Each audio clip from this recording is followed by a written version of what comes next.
কেমন হতে পারতো এই এক মাস। যা হয়েছে তা তো দেখেছি। কেমন হতে পারতো ব্যাপারটা অনেকটা ওয়াইল্ড ড্রিমের মতো, মানে ভাবছি এরকম হতে পারতো, কিন্তু সেটা হয়নি। ওটা আসলে হবার ছিল না।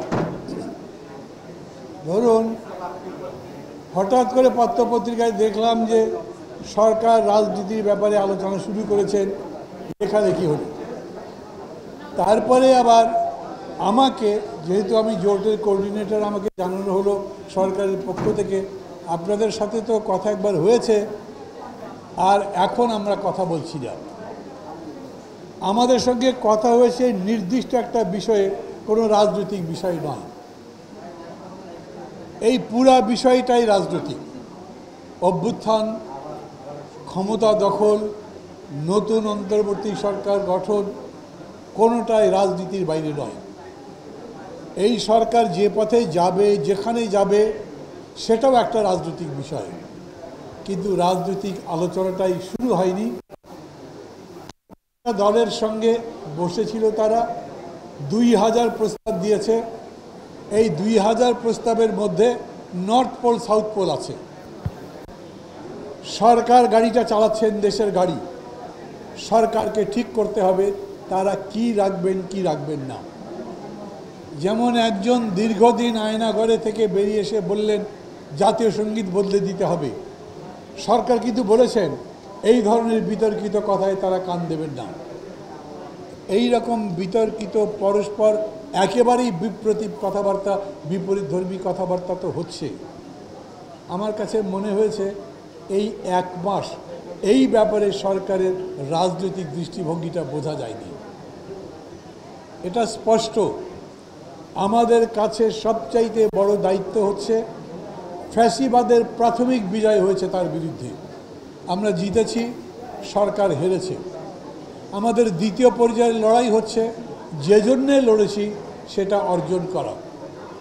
ওরা বলেছে নতুন বাংলাদেশ, আমরা কেউ বলি সমাজতান্ত্রিক বাংলাদেশ, কেউ বলি গণতান্ত্রিক, আমি বলি কল্যাণ রাষ্ট্র, কেউ বলে মানবিক রাষ্ট্র।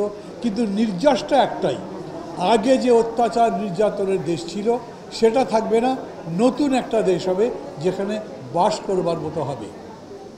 সেটার মডেল কি, কীরকম করে করবেন? সরকার এই ব্যাপারে যত্নের সঙ্গে আমার মনে হচ্ছে কথাবার্তা এড়িয়ে যাচ্ছেন। আপনারা যেমন আজকে এক মাস পূর্তি করছেন, খেয়াল করেছেন পত্রিকাগুলোতে ওই এক মাসের উপরে বহু কথা লেখা হয়েছে।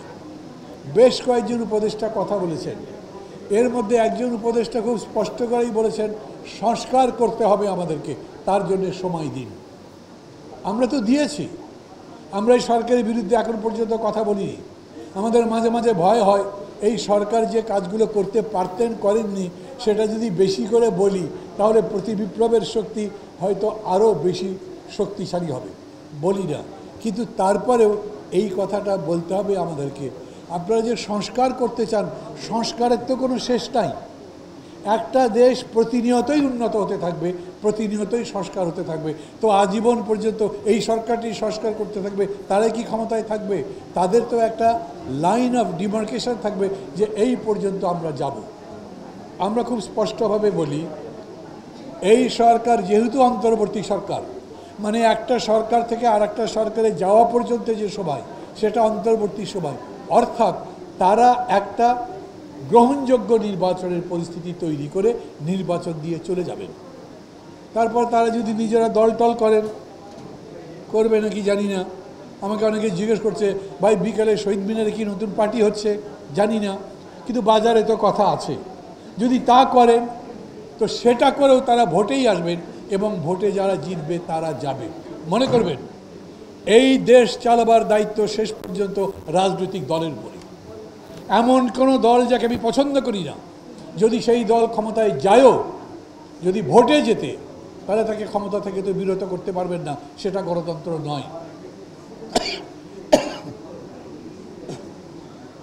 এই কারণে বিকল্প হতে পারতো যে আমরা সত্যি সত্যি ওই রকম আমাদের আকাঙ্ক্ষার দেশ গড়বার মতো একটা পার্টি, একটা জোট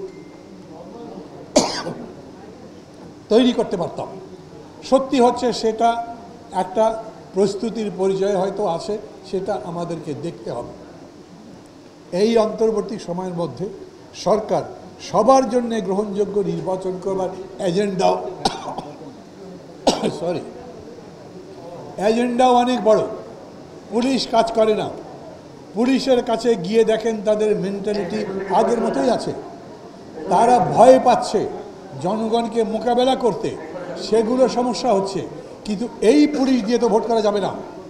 কেবলমাত্র আইজির জায়গায় একটা আইজি বসলো, কিছু ঊর্ধ্বতন কর্মকর্তার জায়গায় আপনি বদলি করে একটা দুটো ভালো লোকও দিলেন, সেটা কিন্তু জনবান্ধব কোনো পুলিশ প্রশাসন তৈরি করবে না। একটা জনবান্ধব পুলিশ প্রশাসন যেটা জনগণের নির্বাচনকে নিশ্চিত করবে, তার জন্যে কতদিন লাগবে সেটা বলেন। একটা প্রশাসন যেটা জনবান্ধব হবে, তার জন্যে কতদিন লাগবে সেটা বলেন। এই যে কালো টাকা এই রকম করে ছড়িয়ে আছে, তাদের প্রভাব দৌরাত্ম্য কমাবার জন্যে, মানে এক কথায় শুধুমাত্র একটা যথাযথ নির্বাচন দেবার জন্যই এজেন্ডাটা অনেক বড়। মির্জা ফখরুল ইসলাম আলমগীর যখন গেলেন, প্রধান উপদেষ্টাকে বললেন আপনারা কীরকম সংস্কার করতে চান বলেন। আমি তখন বলেছিলাম উনি কেমন সংস্কার করতে চান সেটা বলেন কেন, আমরা কেমন সংস্কার করতে চাই তা তো বলেছি। আমরা কীরকম দেশ চাই, কীরকম রাষ্ট্র চাই, কীরকম কন্ট্রাক্ট চাই, কীরকম বন্দোবস্ত চাই, সেটা তো বলেছি। উনি তার জবাবে বলুন যে এই কাজগুলো করতে তার এই জিনিস লাগবে, এতটা সময় লাগবে।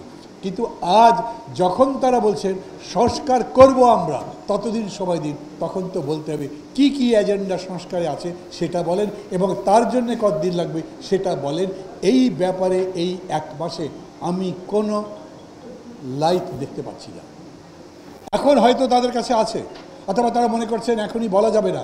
কিন্তু এটা সত্যি, যদি জাতীয় ঐকমত্যের ভিত্তিতে না যান তাহলে কোনো জিনিস সফল হবে না। আমি এই প্রসঙ্গেই মনে করি সরকারকে বিচার করা দরকার। এক মাস নিশ্চয়ই মূল্যায়নের জন্য যথেষ্ট নয়, but still morning shows the day. যা দেখছি তাতে প্রশ্ন যা তৈরি হচ্ছে সেটা বলছি, এটার জবাব যে আমরা পাবোই তার তো কোনো সিস্টেম নাই, ওনারা যে জবাব দেবেনি এরকমও সিস্টেম নেই। অতএব একটা ডিসকোর্স সিস্টেম চালু করতে হবে। আপনি যদি ফ্লাড নিয়ে এনজিওর সঙ্গে কথা বলতে পারেন ঘন্টা ধরে, আপনি যদি ব্যবসায়ীদের ডেকে কথা বলতে পারেন যারা বিগত স্বৈরাচারের সঙ্গে আপোষ খালি করেনি, বলেছে যতদিন থাকবেন ততদিন তাদের রাখবো, তাহলে আমাদের সাথে কথা বলতে পারবেন না কেন? ওই যে দাদা বললেন, সুব্রতদা বললেন, যারা স্বৈরাচারের সরাসরি দোষর ছিল তাদেরকে সব জায়গায় দাওয়াত করছেন, কিন্তু বাকি জায়গাগুলো করছেন না। মনে হতে পারে আমি খুব নেতিবাচক বলছি, কিন্তু তা না। আমি মনে করি সমালোচনা সাধারণত এরকমই হয়, যখন মূল্যায়ন করতে যাবেন তখন তার প্রশংসা করবার জন্য মূল্যায়ন করবেন না, মূল্যায়ন করবেন কেবলমাত্র তার সীমিতাবস্থা, তার সীমাবদ্ধতা, তার ব্যর্থতার সম্ভাবনা, যাতে তিনি সফল হন সেই লক্ষ্যে সেটা করা। সেই লক্ষ্যেই আমি আমার কথা বলেছি। আশা করি কেউই ভুল বুঝবেন না। খোদা হাফেজ।